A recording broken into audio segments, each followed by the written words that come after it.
finalmente ya está el producto a disposición de todos. Sí, en este caso, como vos decías, son 8 episodios de esta serie que se llama Otra excursión a los Indios Ranqueles. ¿Sí? Una excursión a los Indios Ranqueles es la obra en la cual se basa la serie. Bien. Una excursión a los Indios Ranqueles fue un libro que se volvió muy famoso, que yo leía en la primaria, en mi época. Ahora no lo deben estar dando en las primarias, pero bueno, se leía mucho en la escuela. Y es un soldado, Lucio Mansilla, un coronel, que viaja con un grupo de soldados desarmados a tratar de establecer un tratado de paz con las tribus ranqueles y con sus caciques para evitar la violencia que él percibía que se estaba cocinando, ¿no es cierto? ¿Esto en qué año aproximadamente? Y en el 1860, 70, es esa época, 1870.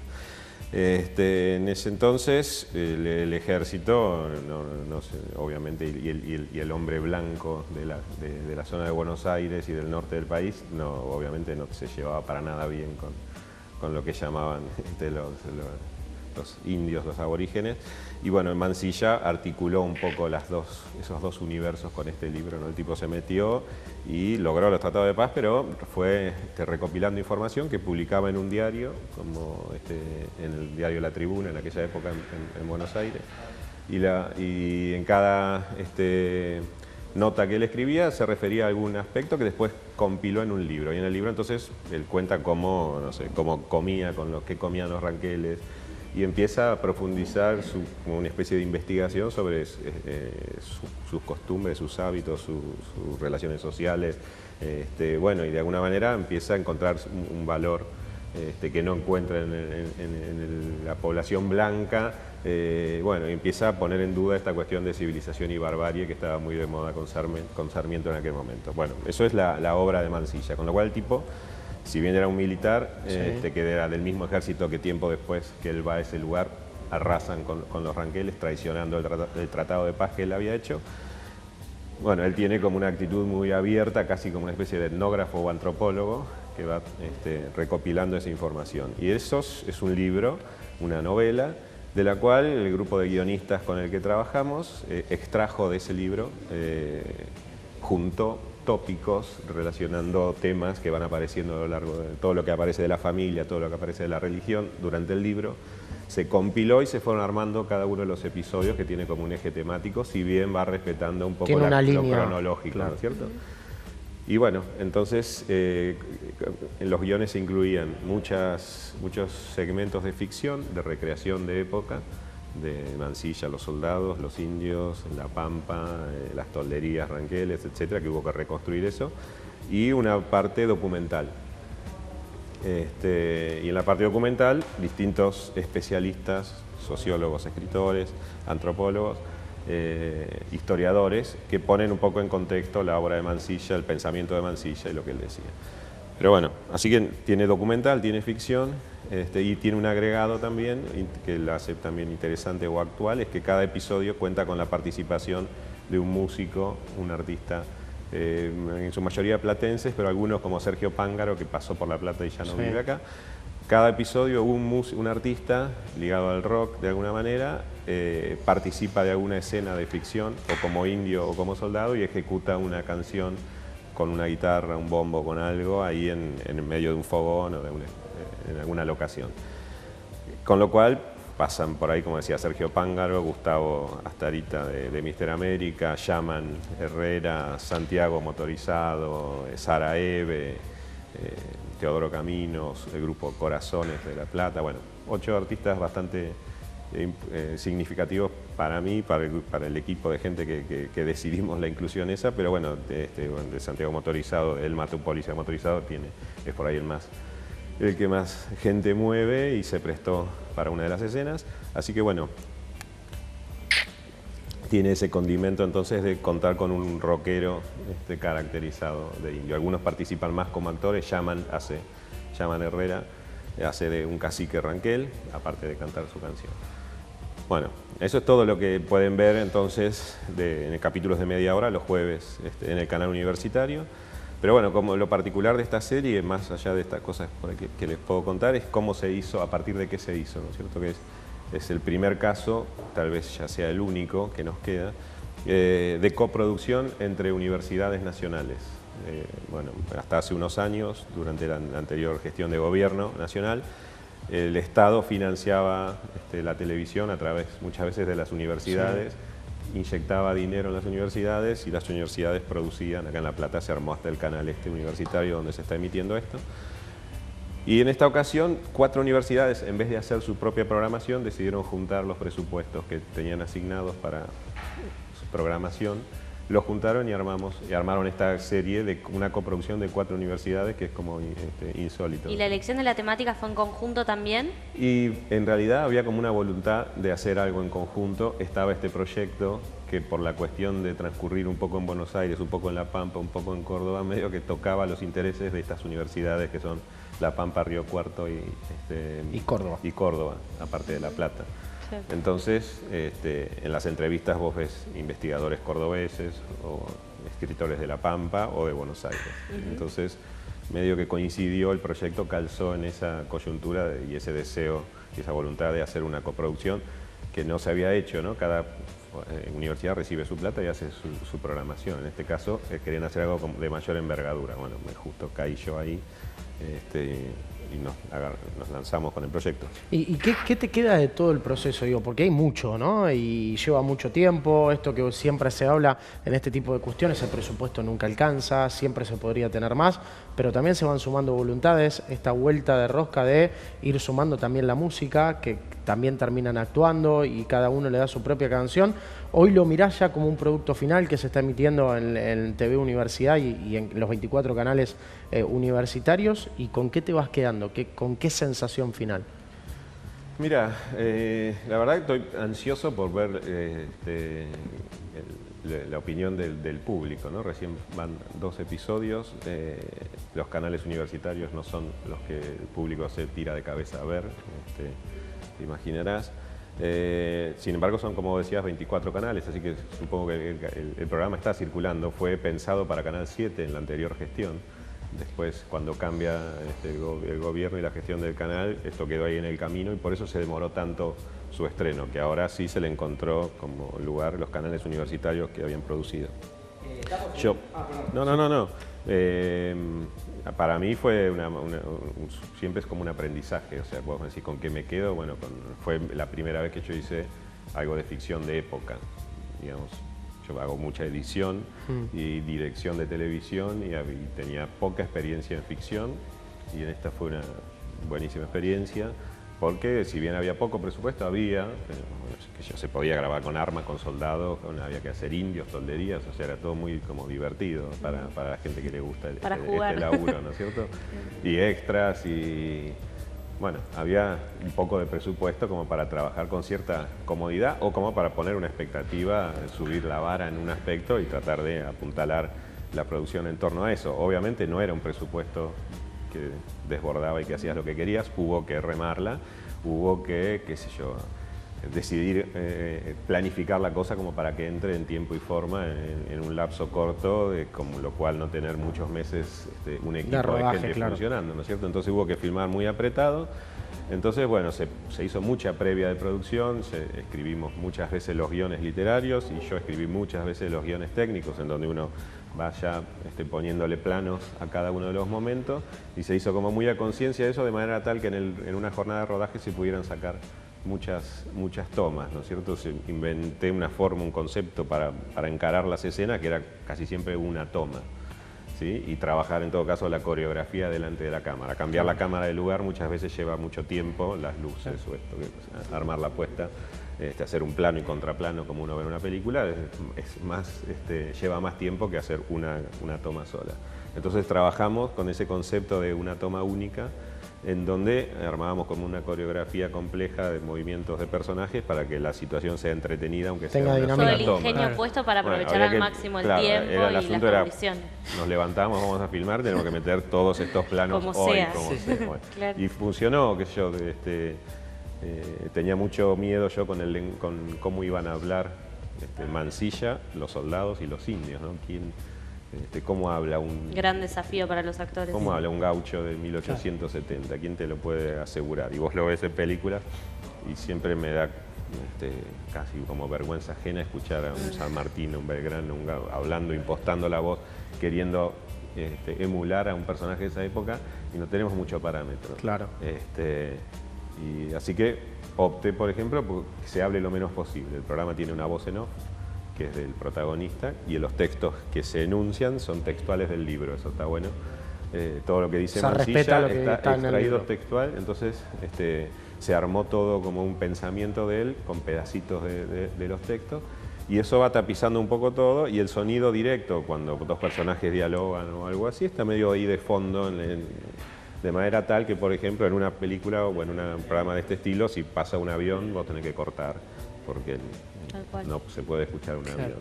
Y yo traté de minimizar ese registro de sonido directo porque sabía que no teníamos tiempo, y lo terminamos filmando en Citibel, a 5 cuadras del Centenario, donde se escuchan. Con todo el lío. Depende del viento, se escuchaban los autos.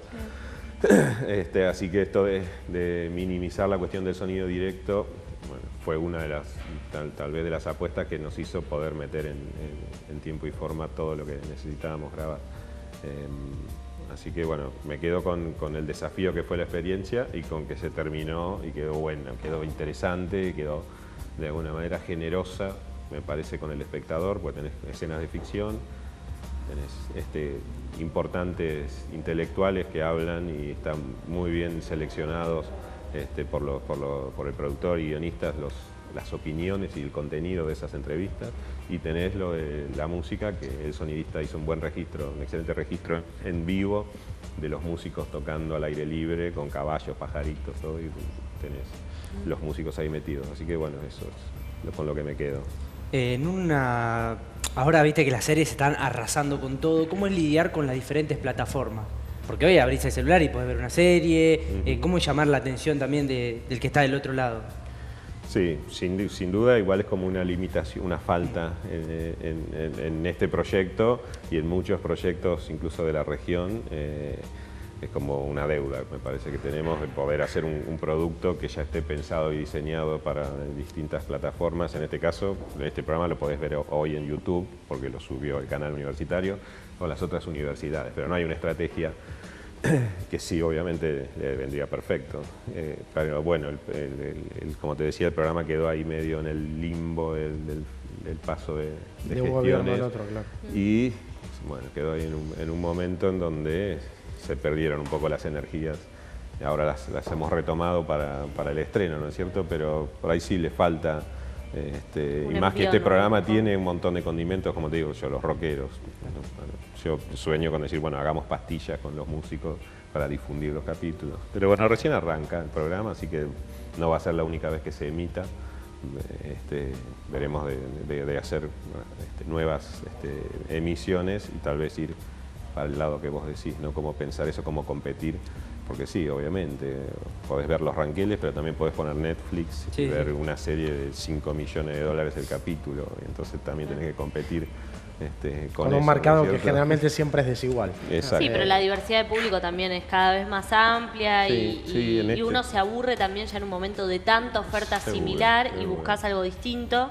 Y está bueno, porque digo, es una propuesta además que... no sé el tema de Mansilla y toda esta situación que se describe en el libro y en la serie, si se estudia en las escuelas, pero me parece que hasta documental, inclusive para una escuela, es interesante. Sí, yo sinceramente no sé si lo están dando al libro, si se usa en la currícula escolar actual, no creo. Pero la temática de indígena sí en el libro está planteada, y en la serie aparece, obviamente, como decía por ahí al principio, este punto de vista tan particular que tenía Mansilla con respecto a los indios, ¿no? Que los veía como un par, cosa que era inaudita en el momento. Entonces es como casi el enemigo hablando bien, o sea, un soldado que podría estar con Roca en el ejército, de hecho dependía de Roca, un soldado que decía que el indio era un igual, y que no había que exterminarlo, porque lo que se hablaba era del exterminio, o sea, todo el mundo hablaba de la necesidad de exterminar esa clase, a esa raza inferior. Sí, seguro cualquier acercamiento de ese tipo se ha ocultado también a la hora de contar la historia. Entonces, a ese nivel sí, obviamente el programa cuenta con ese contenido escolar que todavía puede ser utilizado desde el libro, obviamente, y desde la serie por ahí también, porque va a ser un poco más entretenido para los chicos, pero tiene contenido histórico, ¿sí? Porque tenés las entrevistas y las recreaciones, si bien no respetan el 100% de algún elemento de la utilería, qué sé yo, por ejemplo, un pero vaso, está contextualizado. Un vaso era exactamente el vaso que en bueno, hay detalles así que pueden no estar del todo acertado tal vez, pero en mi caso lo que yo intenté hacer era algo que fuera entretenido en principio, que se dejara ver, que no cayera en el sopor de un documental que después no lo vea nadie, ¿no? Queríamos hacer algo dinámico, entretenido, que tuviera acción, y bueno, terminó teniendo acción, terminó teniendo música, terminó teniendo buenos testimonios, cortitos, articulando. Así que bueno, quedó, me dirán ustedes. Me quedaba con esto que decías de cambio de gobierno, de cambio de direcciones, y finalmente lo que antes era, que ya no es en definitiva, o que hoy se busca otro tipo de producciones, o los presupuestos están asignados a otras cuestiones, y esta posibilidad, ¿no?, de recuperar la historia argentina. Digo, quizás no nos separen muchos años, pero en tu contexto era un libro que se leía. A mí no me ha tocado en época de colegio tenerlo, leerlo, y cuánto nos falta, ¿no?, de conocer nuestra propia historia con temáticas que en cambio dinámico de la sociedad que vivimos hoy se siguen replicando. De hecho, lo vemos analizando al margen del desenlace, el caso Santiago Maldonado, y por detrás que hay, ¿no?, la reconfiguración de los pueblos, de las ciudades, del propio territorio. Sí, justo el programa se estrenó ahí el 12 de octubre. El Consejo Interuniversitario Nacional, que es parte de la producción, junto con el RENAUD, la Red Universitaria Audiovisual Nacional, decidieron poner el 12 de octubre como eligieron esa fecha porque, bueno, sí, para ligarlo por la cuestión de la diversidad, porque lo trata en la serie, por la coyuntura de lo que vos decís de Santiago Maldonado. De alguna manera la cuestión indígena vuelve, y casi siempre estamos en el mismo lugar, porque no te digo que estamos como en el contexto de Mansilla, pero de vuelta estamos demonizando a los indios, que nadie sabe. Con más posibilidad de contacto con otras informaciones hoy, me parece, exacto, gracias a materiales como el de ustedes y otros tantos.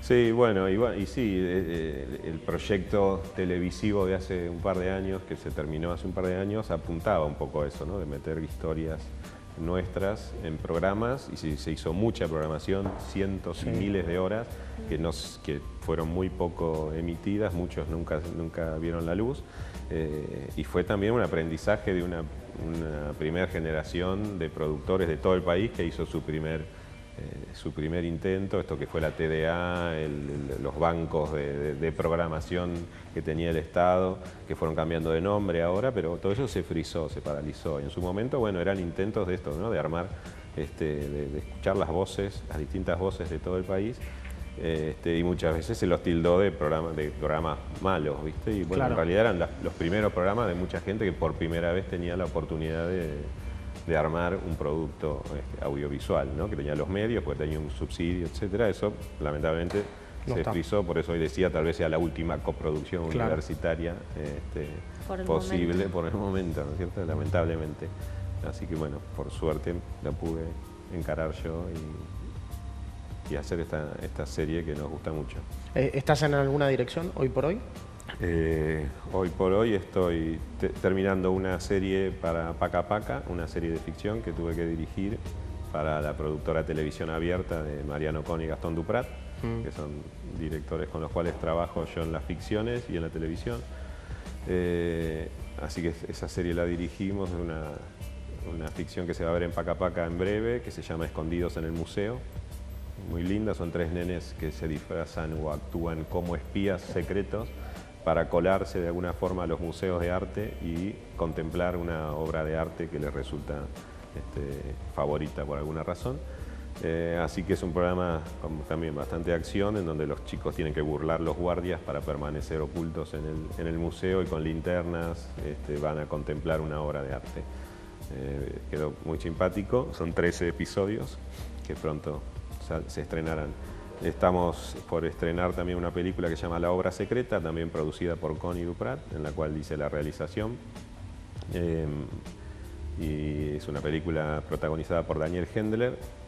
Hoy justamente viene Daniel Hendler a la Facultad de Bellas Artes, yo doy clase en la facultad, y lo invitamos para hablar sobre dirección de actores, viene ahora en un rato a la cátedra nuestra.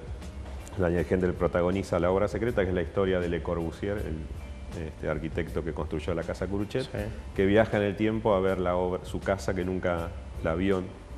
Él mandó los planos y la casa se construyó acá. Nunca vio la casa terminada. En la ficción cuenta un poco la historia de esta especie de fantasma que viaja y recorre la ciudad hasta ver la casa. ¿Le gusta cómo quedó o no está conforme? Sí, al final, y bueno, sí, un poco te puedo contar.